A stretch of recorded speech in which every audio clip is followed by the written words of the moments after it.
Nga ba nawala yung mga SD card? No, actually yung mga SD card hindi naman siya totally talagang nawala. No, meron pa rin namang mga SD card sa ngayon. Ngayon ang tanong, bakit nga ba parang wala nang bumibili ng SD card o wala nang may alam sa SD card? So ang sagot kasi diyan tumaas na kasi yung mga storage ng cellphone natin. Way back kasi ng mga 2014, sikat na sikat nga yung SD card na yan. Kapag bumili yung tao ng bagong cellphone, automatic bibili talaga yan ng SD card. Kasi doon magmumula yung picture, no, yung mga MP3, yung movies, at yung mga videos. So, bumibili sila ng SD card for extra storage.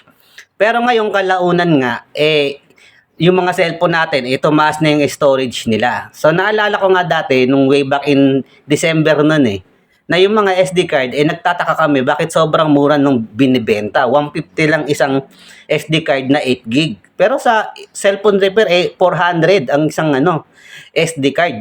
Tapos sa kanila, 150 lang. Yung pala, paparating na pala yung bagong update sa mga cellphone natin kasi lalaki na pala yung storage.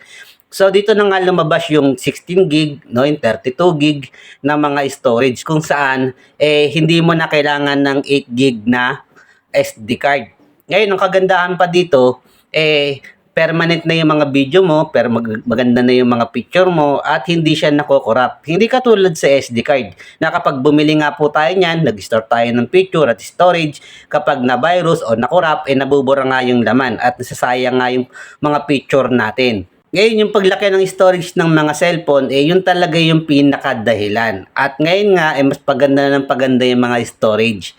No, meron ng 64, meron ng 128, meron ng 256, at meron na ding 512. So, sobrang ganda ng mga storage. At halos malimutan na talaga yung SD card. Pero yung SD card na yan, meron pa naman nagbebenta ngayon at meron pa din kami sa may shop. Yun nga lang, madalang na yung nagtatanong, madalang na yung mga bumibili.